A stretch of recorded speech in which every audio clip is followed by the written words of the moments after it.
Poison River. Esse aqui é o 35º livro que eu estou lendo este ano de 2021.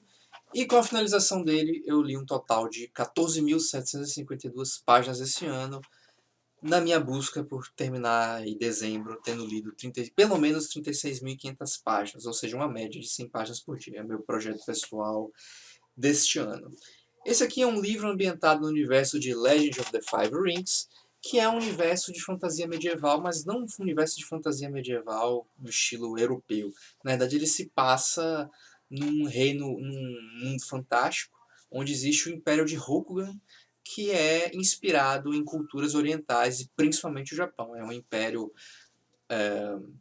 governado por samurais, tem um imperador, tem samurais de diversos clãs que servem ao imperador, além de shugenjas, que são sacerdotes que escutam os espíritos, os kami, tem monges e todas essas coisas assim que você veria numa ambientação fantástica, só que utilizando conceitos orientais. É um universo que eu gosto muito. Tem um card game que eu cheguei a traduzir aqui no Brasil quando a Galápagos Jogos lançou. Tem o jogo de RPG que eu também adoro. Tem até esses livros, aqueles livros vermelhinhos ali, são todos de L5R. Eu estou apontando para a tela como se vocês pudessem ver, mas enfim.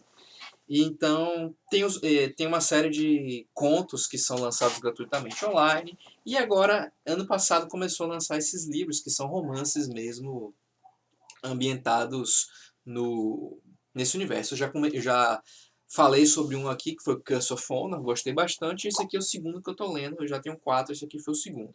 E assim, esse foi um livro que eu gostei, embora eu acho que ele não é tão bom quanto o anterior. Qual é a proposta dele?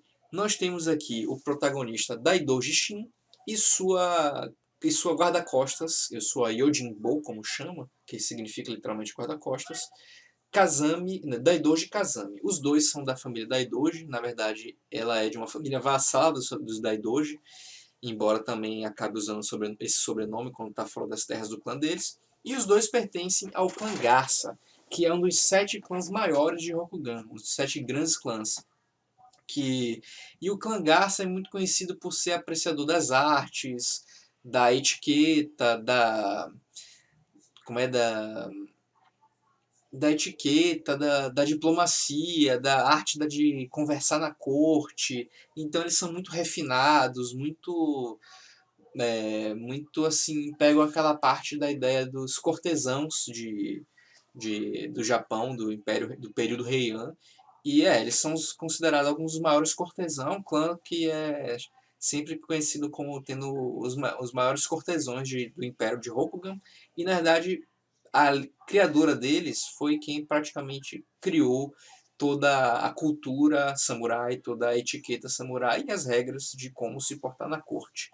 E o Daidoji Shin, ele não é nada disso. O Daidoji Shin é meio que um vagabundo e um cara meio perdido. Ele só quer saber de jogar, de fazer coisas que ele tá afim, jogos de azar, ficar perdendo tempo e perseguindo alguns hobbies pouco apropriados para um samurai. Ele é filho de um... o livro, o Daidoji Shin sempre mencionando o avô dele, que esperava muito dele, mas ele acabou sendo uma decepção. E mais de um momento falam para ele, cara, sua família, seus ancestrais devem estar se revirando aí no túmulo. E ele, na verdade, eles não têm túmulo, né? Seus ancestrais devem estar decepcionados com você. E ele fala algo do tipo, estou ciente, não se importa muito. Ele é um cara que não se importa muito com a etiqueta, ele sabe utilizar a etiqueta, mas ele é muito honesto no sentido de não seguir as as mentiras dos samurais de querer passar boas imagens. Ele não se importa com a imagem dele, não se importa com postura, não se importa por honrar a família dele, não se importa de ser um exemplo para o clã e para a família dele, que são os Daidoji. E nisso ele está na cidade do Sapo Rico, uma cidade nas terras do clã Unicórnio, mas essa cidade ela fica chamada numa região chamada Rio das Três Margens. Por quê? Esse rio ele é cortado por uma ilhota e ele se divide quando passa por essa ilhota. E o que acontece? Ele acaba tendo 3 lados, essa cidade, e cada lado é dominado por um clã. Um lado dominado pelo clã Unicórnio, um outro lado dominado pelo clã Leão, que são muito belicosos, é o clã mais militarizado de Rokugan, e outro lado é dominado pelo clã menor da Libélula. É da Libélula? É da Libélula. Da Libélula mesmo? É da Libélula. Só que nenhum deles realmente governa a cidade. Eles têm esses distritos em que eles meio que comandam, têm grande influência, mas quem realmente manda na cidade é um governo de uma é um governador de uma família imperial que foi enviado lá justamente porque havia toda essa disputa, principalmente entre o unicórnio e o leão, que tem muitas inimizades e muitas histórias de conflito entre eles. Eles são do mesmo império, mas os 7 grandes clãs, eles volta e meia entram em conflitos tanto políticos quanto militares. Não de guerra total, geralmente, não de guerra total, mas de conflitos fronteiriços. Então, e o Leão é craque em fazer isso, ele sempre está atacando as bordas dos outros clãs por alguma desculpa qualquer, além de sempre ter as tretas políticas nas cortes do Império. E o que acontece? O leão recebeu uma remessa de arroz envenenado. E descobriu no depósito deles que o arroz havia sido envenenado. E isso como posso dizer, é o a desculpa, é uma grande desculpa para iniciar um conflito aberto que faria com que a cidade virasse um inferno, faria com que levasse a um conflito militar sério na cidade. E o governador da família imperial, até para proteger a sua própria, como posso dizer, reputação, não quer que isso aconteça de jeito nenhum. Só que o leão se sente, a líder do leão na cidade, meio que se sente compelida, forçada pela ideia de honra a perseguir o que está acontecendo, encontrar quem foi o culpado e causar uma guerra contra essa pessoa. Do outro lado, o unicórnio sabe que o leão está buscando isso, tenta utilizar-se politicamente dessa situação. Os 3 lados, o leão, o unicórnio e a libélula, sempre ficam fazendo manobras como essa, do tipo roubando cargo um do outro, contratando gente para afundar um barquinho um do outro, mas sempre são coisas veladas, sempre são coisas assim que ficam na própria cidade. E esse lance de envenenar uma carga de arroz do leão, na verdade foi alguns poucos sacos, tipo 5 sacos pequenos de arroz, mas o que isso acontece? Faz com que o leão fique mal visto, porque ele é um grande vendedor de comida do Império, é o maior produtor, o maior produtor de arroz, o maior comprador de arroz e o maior vendedor de arroz. Ele meio que faz lobby comprando todo. Faz meio que dumping, não é dumping, não, mas faz meio que um lobby, compra o arroz excedente de sempre que tem, para só ele estar sendo quem está vendendo em grande quantidade. Só que aí acaba sendo uma grande vergonha para o clã Leão por causa dessa remessa de arroz envenenado que faria com que ele fosse mal visto esse negócio dele por um tempo e teriam algumas consequências políticas que não seriam enormes, mas existiriam e por isso eles precisam tomar alguma ação envolvendo na cidade. E nisso, nessa cidade que tem tantas forças do clã Unicórnio, do clã Leão e do clã menor da Libela, que não é um grande clã, é um clã menor, mas que responde ao clã Dragão, eles meio que quase praticamente são vassalos do clã Dragão. O governador da cidade chega para o Daidor Shin e fala: olha, eu estou encarregando você de investigar o que aconteceu. E o Daidor Shin inicialmente ele fica puto com isso, porque ele não queria investigar nada, ele queria ficar indo lá nos negócios de jogo, jogando jogos de azar, indo visitar geishas, fumando ópio, talvez. Nem não chega a mencionar que ele fuma ópio, mas pela personalidade do personagem é bem capaz. Só que ele acaba se vendo metido nisso e provavelmente foi uma armação do avô dele, que quer ver ele fazendo alguma coisa útil da vida, colocar ele naquela posição. Mas o governador está realmente confiando nele. E o Daidoji Shin vendo nessa situação e também bastante entediado, na verdade. Ele é desses. É bem um personagem estilo meio Sherlock Holmes, meio Poirot da Agatha Christie. Ele é um cara meio indolente, que é excêntrico, gosta de fazer as perseguições intelectuais dele. Ele até tem bastante conhecimento, que são coisas que os samurais geralmente não buscam perseguir, conhecimento do tipo análise factual de pistas. Os samurais não têm muito essa noção de investigação mesmo. A investigação dos samurais é coletar depoimentos, e se um samurai diz, ó, aconteceu tal coisa, a honra dele está atrás daquelas palavras e você tem que levar como verdade. E fazer várias manobras para conseguir descobrir o que realmente aconteceu, mas você não pode dizer que o cara está mentindo.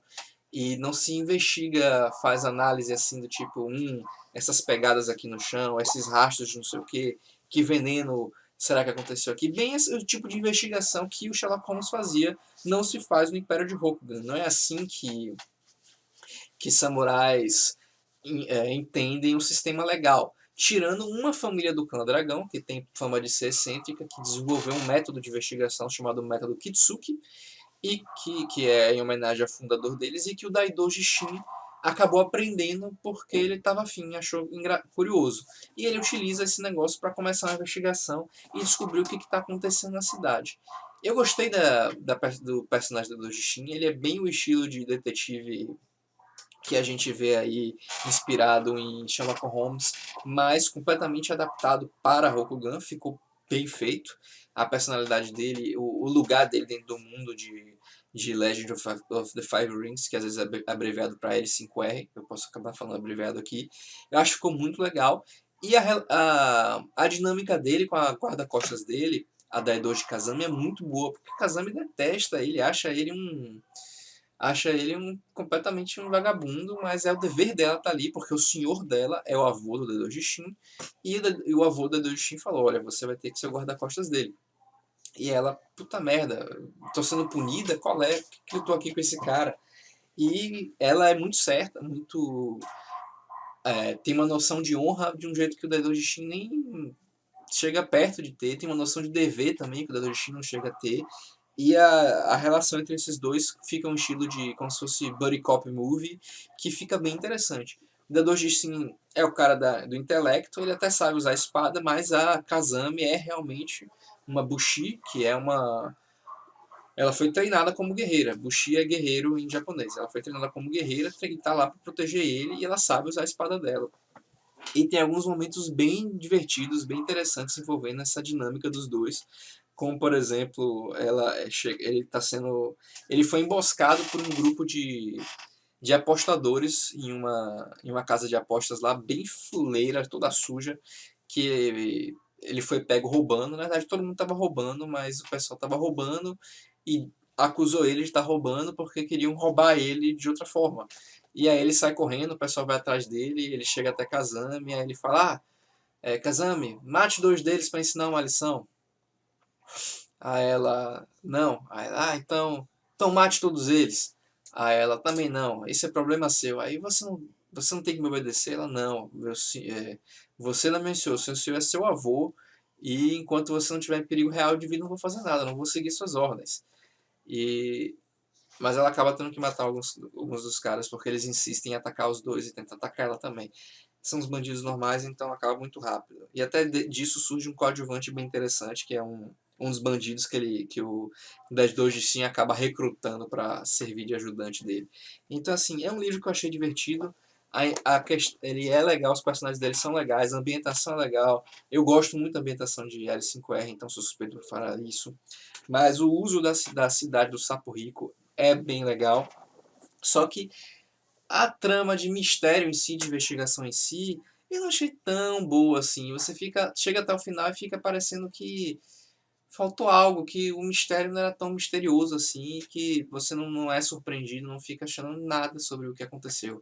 Mas tem muita coisa interessante para quem gosta de L5R e para quem tem interesse em ler uma obra ambientada no universo medieval samurai. A gente tem aqui uma shinobi, que não é que nem os ninjas de Naruto, nem de longe, ela não tem poderes nada do tipo. A gente tem um Shugenja, que é um sacerdote dos kami, e é basicamente um sacerdote shintoísta, fazendo um paralelo com o Japão. A gente tem cortesões, a gente tem mercadores, a gente tem quatro clãs de samurais, cada um com sua própria cultura e seus próprios conflitos um com o outro, contracenando, e sempre tentando conseguir uma vantagem política ou social um por cima do outro. A gente tem cortesões, a gente tem as tretas das famílias imperiais, então tem bastante coisa mesmo para ver. E assim, eu senti que muito do universo de Rokugan foi apresentado, e a parte política apesar de não ser algo que se passa completamente na corte, dá uma boa apresentada na parte política de Rokugan, embora o foco seja mais mesmo a investigação e esse mistério que está acontecendo de quem envenenou o arroz do clã Leão, sendo que ninguém parece ter nada a ganhar com isso. Então é um livro que eu acho interessante, eu não acho excelente, eu acho ele legal, e que eu acho que funciona muito bem para quem é fã de Lenda dos Cinco Anéis e para quem tem interesse em ler algo envolvendo samurais em uma ambientação de fantasia. Mas por enquanto é isso, espero que tenham gostado desse meu vídeo. Se chegou até aqui, é o primeiro que você está assistindo, não se esqueça de se inscrever no canal, deixar seu like aí no vídeo e comentário sobre o que você achou do vídeo, da obra, se pretende ler, se achou esse vídeo útil para você. E vou ficando nessa, o próximo vídeo de livro que eu vou trazer aqui será A Oração dos Miseráveis, que está até aqui em cima. Eu adorei ele, foi a melhor leitura de fantasia que eu fiz esse ano até agora. Realmente muito, muito bom, recomendo fortissimamente. E por enquanto eu vou ficando nessa e até o próximo vídeo.